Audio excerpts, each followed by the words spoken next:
প্রিয় শিক্ষার্থী, আশা করছি তোমরা সবাই ভালো আছো। আশা করি আমাদের অনলাইনে ক্লাসগুলো তোমরা নিয়মিত অবজারভেশন করছো, দেখছো, ওয়াচ করছো। আজকে আমরা চেঞ্জিং সেন্টেন্সে কয়েকটা বিষয় নিয়ে, চেঞ্জিং সেন্টেন্স আছে তোমাদের 10 মার্কের কোশ্চেন হয়, তার মধ্যে ভয়েস একটা টার্ম, যেখান থেকে তোমাদের 1 থেকে 2 মার্কস থাকে। আমরা এই ভয়েস নিয়ে আজকে আলোচনা করব। ভয়েস বলতে আমরা বুঝি বাচ্য।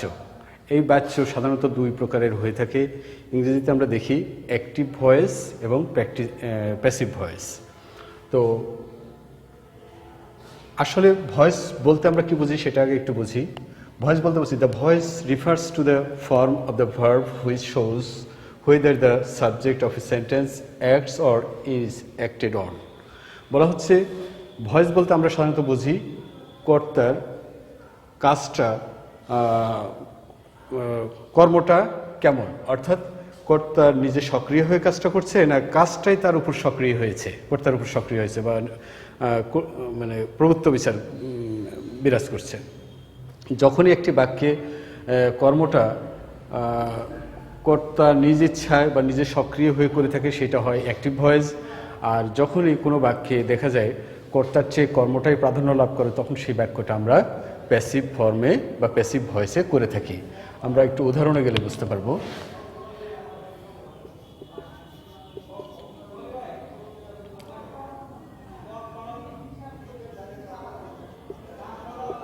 Rohim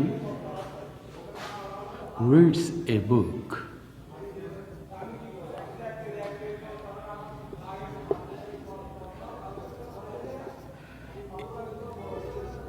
A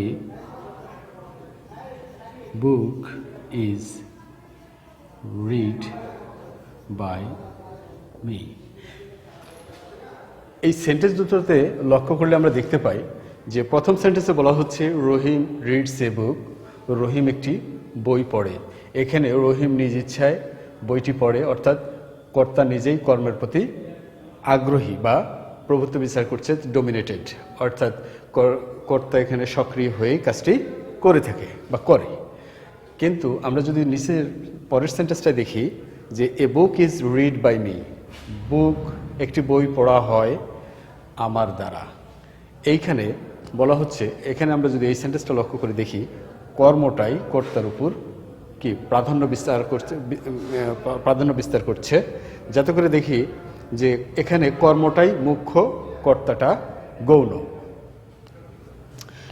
আর অ্যাক্টিভ ভয়েসে আমরা দেখি কর্তাটাই মুখ্য এবং কর্মটা গৌণ, অর্থাৎ কর্তার ইচ্ছার উপর কর্মটা নির্ভর করে। আর এখানে কর্মটা কর্তার ইচ্ছা থাক আর না থাক, কর্মটা প্রাধান্য বিস্তার করায় কর্তার উপর কর্মটা প্রভাব বিস্তার করেছে। এই ধরনের আমরা যখন কোনো কথা বলতে যাই বা কনভারসেশনে বা টকিংয়ে গিয়ে যদি দেখি যে কর্মটা প্রধান, তখন আমরা এই অ্যাক্টিভ ফর্ম, কর্মটা প্রধান, তখন আমরা প্যাসিভ ফর্মটা ব্যবহার করব। আর যখন দেখছি না কর্তার ওই মুখ্য ভূমিকা রয়েছে, তখন আমরা অ্যাক্টিভ ভয়েস ব্যবহার করে সেই বাক্য বলবো।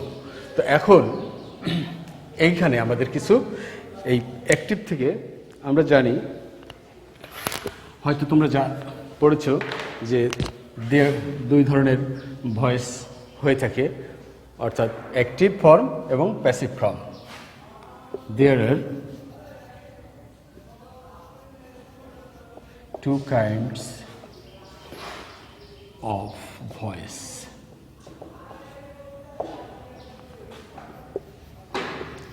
There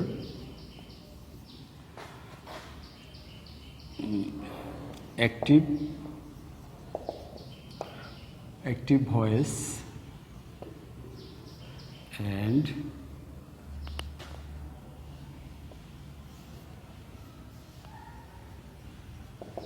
passive voice. আমরা জেনারেলি সাধারণত আমরা অ্যাক্টিভ ভয়েসেই আমাদের বাক্যগুলো গঠন করে থাকি এবং আমাদের টকিংয়ে, স্পিকিংয়ে অ্যাক্টিভ ভয়েসটা বেশি ব্যবহার হয়ে থাকে। তবে কার্যক্ষেত্রে আমরা যখন দেখি যে এই কথাগুলোতে বা এই বাক্যে কর্মপ্রধান, তখন আমরা প্যাসিভ ফর্ম ব্যবহার করে থাকি। আচ্ছা, আমরা এই অ্যাক্টিভ ফর্ম থেকে কিভাবে প্যাসিভ ভয়েস রূপান্তরিত করা যায় এর কিছু রুলস রয়েছে যেগুলো আমরা এখন শিখব।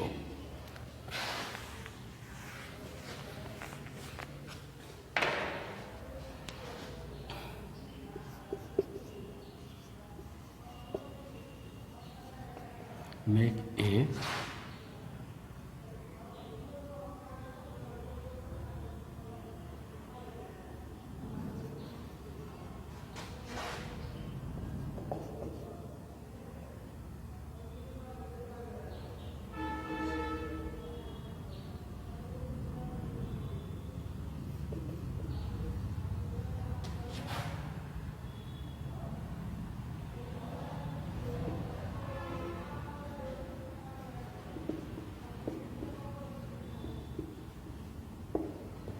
অর্থাৎ how to make a passive form of active voice.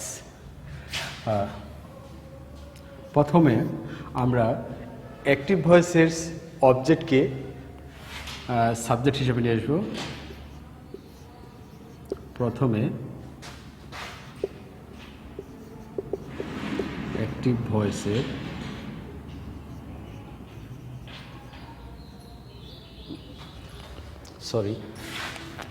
Active ভয়েসের অবজেক্টকে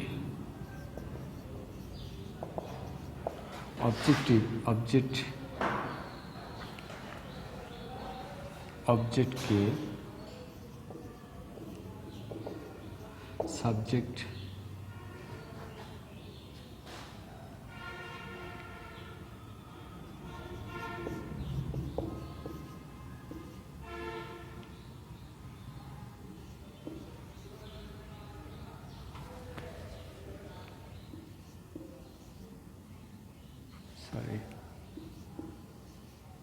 দেব।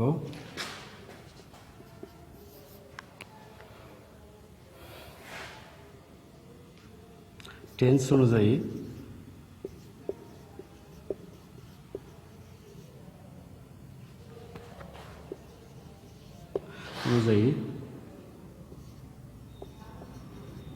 বিভার্ব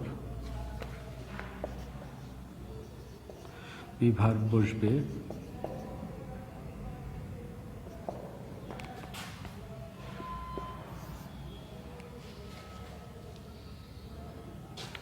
আচ্ছা, তারপরে মূল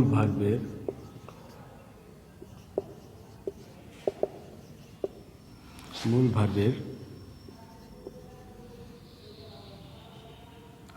past participle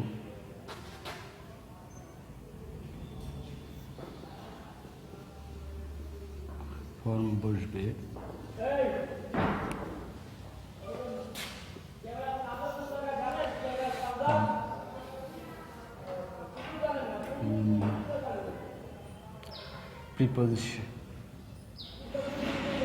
প্রিপোজিশন বাই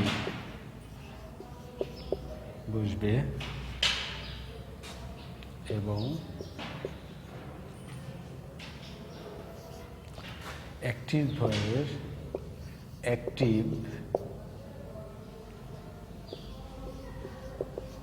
ভয়েসের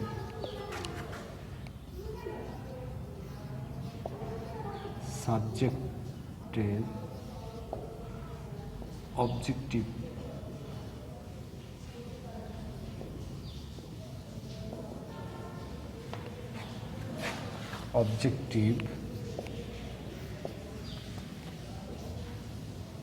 কেস বসবে।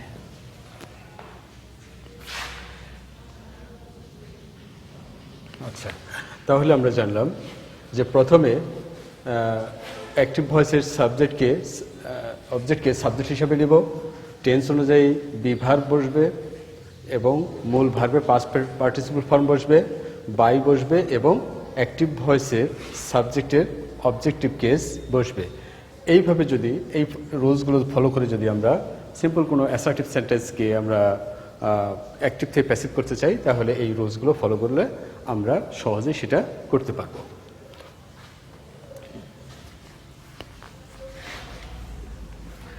আমরা উদাহরণে যাই তাহলে আমরা সহজে বুঝতে পারবো।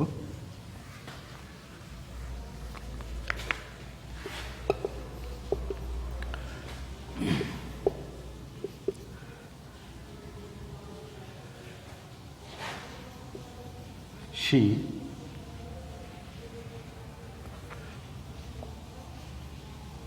writes a poem. তাহলে দেখতে হবে এইখানে এটা অ্যাক্টিভ ফর্মে আছে, তখন কর্তা নিজে এখানে সক্রিয় কর্মের উপর প্রাধান্য পেয়েছে, তাই কর্তা সাবজেক্টের জায়গায় বসছে। যদি কর্তা নিষ্ক্রিয় থাকতো তাহলে কর্তা কখনোই সাবজেক্টের জায়গায় থাকে না, কর্তা তখন অবজেক্টের জায়গায় চলে যায় সেন্টেন্সের। আচ্ছা, কর্মটা সাবজেক্টের জায়গায় চলে আসে। তো এটাকে যদি আমরা সিম্পলি প্যাসিভ করতে চাই, প্যাসিভ ভয়েস করতে চাই, তাহলে প্রথমে কি বলছি যে রুলস অনুযায়ী অ্যাক্টিভ ভয়েসের অবজেক্টকে এখানে দেখি আমরা অবজেক্ট, এটা হলো সাবজেক্ট, এটা ভার্ব অ্যান্ড এটা হলো অবজেক্ট। তাহলে অবজেক্টকে সাবজেক্টে নিয়ে আসতে হবে। তাহলে আমরা সাবজেক্টে নিয়ে আসি প্যাসিভে এ পয়েম। এখন আমাকে টেন্স ফলো করতে হবে, এই সেন্টেন্সটা কোন টেন্সে লেখা আছে, এই ভার্বটা, এই টেন্সের, এই সেন্টেন্সের ভার্বটা কোন টেন্সে আছে। আমরা দেখি রাইট থেকে রাইটস আছে, অর্থাৎ সাবজেক্টটা থার্ড পারসন সিঙ্গুলার হয়, ভার্বের সাথে এস যুক্ত হয়েছে, অতএব আমরা বলতে পারি এই সেন্টেন্সটা নিঃসন্দেহে বলতে পারি এটা প্রেজেন্ট ইনডিফিনিট টেন্সে রয়েছে। তাহলে প্রেজেন্ট ইনডিফিনিট টেন্সের সাহায্যকারী ভার্ব সাবজেক্টের সাথে ব্যালেন্স করে বসাতে হবে আমি যারের যে কোনো একটি। যেহেতু এ পোয়েমের সাথে এমও বসতে পারে না, ইজ আরও বসতে পারে না, তবে এখানে কি হবে, ইজ হবে, ইজ। এবং এই মূল ভার্বটার, এই প্রিন্সিপাল ভার্বের V3 অর্থাৎ পাস্ট পার্টিসিপল ফর্ম বসবে। তাহলে রাইট, রোট, রিটেন। তাহলে এটা কি হবে, RIWRITTEN, রিটেন। একটা প্রিপোজিশন বাই বসবে এবং সাবজেক্টের অ্যাক্টিভ ভয়েসের সাবজেক্টের অবজেক্টিভ কেস বসবে, অবজেক্টিভ ফর্ম বসবে। তাহলে সি এর অবজেক্টিভ ফর্ম কি, হার। তাহলে আমরা এইভাবে দেখতে পেলাম যে কিভাবে অ্যাক্টিভ থেকে প্যাসিভ করতে হয়। শি রাইটস এ পোয়েম, এইটাকে আমরা যদি প্যাসিভে বলি যে a poem is written by her.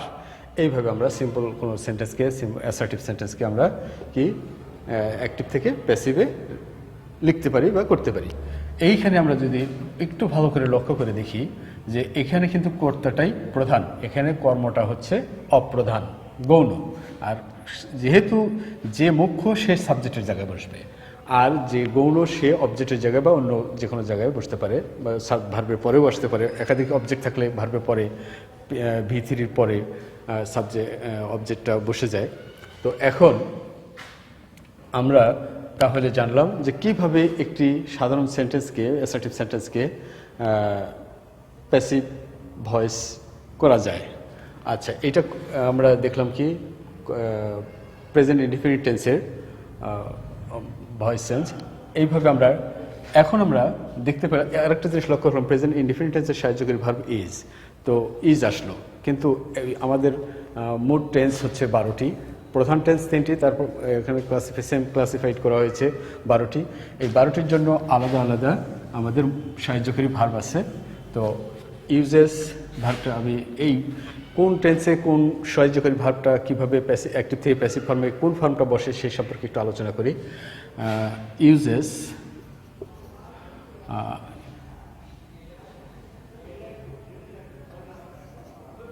to be verb, to be verb,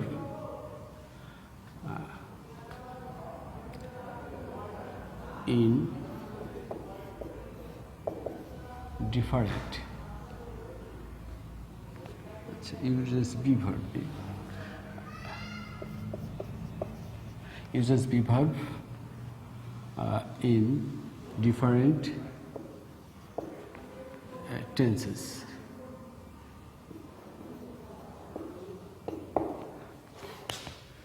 Present indefinite tense, present indefinite টেন্সে সাহায্যকারী ভার্ব হিসেবে আসে এম, ইজ, আর।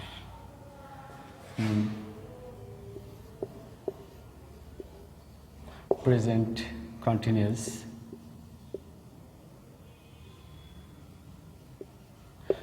টেন্সে আসবে am being, is being, are being.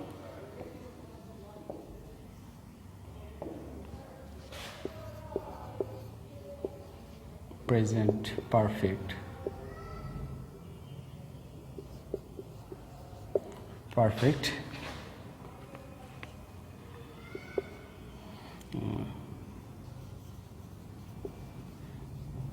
have been, has been.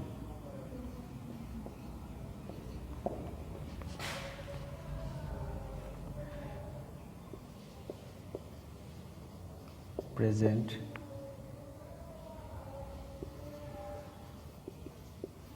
perfect continuous tense আসবে have been, being, has been,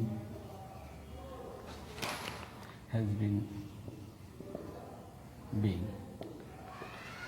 অনুরূপভাবে আমরা যদি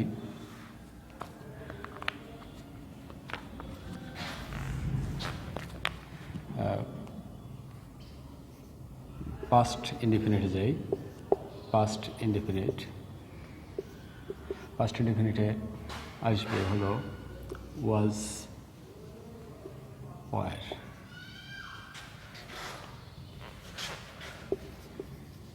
পাস্ট কন্টিনিউয়াসে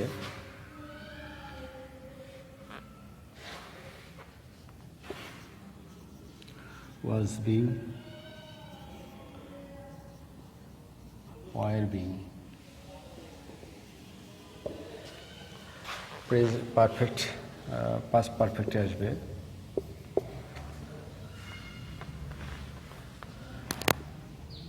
had been, এবং past perfect কন্টিনিউয়াসে আসবে had been, being. অনুরূপভাবে আমরা ফিউচার টেন্সের যদি লক্ষ্য করি, ফিউচার ইনডিফিনিটে আসবে shall be,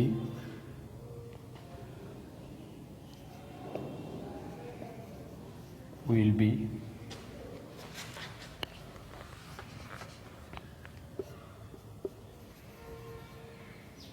future continuous, future কন্টিনিউয়াসে আসবে shall be, being, will be, being.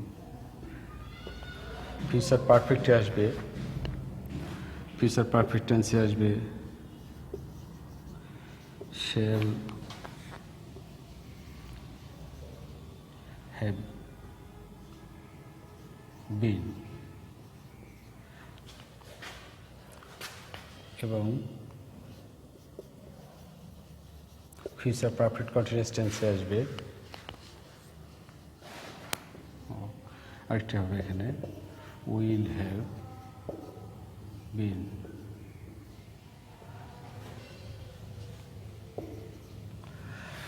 Future perfect কন্টিনিউয়াসে সাহায্যকারী ভার্ব হিসেবে আসবে shall have been, being, will have been, being. তাহলে আমরা এগুলো লক্ষ্য করলাম, আমরা যদি অ্যাক্টিভ ভয়েসকে প্যাসিভ ফর্মে 12টি টেন্সের উপরই আলাদা আলাদা সাহায্যকারী ভার্ব আছে, আমরা সেগুলো দেখালাম যে এগুলো হয়ে থাকে আর কি সাধারণত। যে যদি আমরা প্রেজেন্ট ইনডিফিনিট টেন্সকে প্যাসিভ করি তাহলে অ্যামিজারের যে কোনো একটি সাহায্যকারী ভার্ব হিসাবে আসবে। প্রেজেন্ট কন্টিনিউয়াস টেন্সে am being, is being, are being বসবে সাহায্যকারী ভার্ব হিসেবে। প্রেজেন্ট পারফেক্ট টেন্সে হ্যাভ বিন, হ্যাজ বিন সাহায্যকারী ভার্ব হিসাবে বসবে, এবং প্রেজেন্ট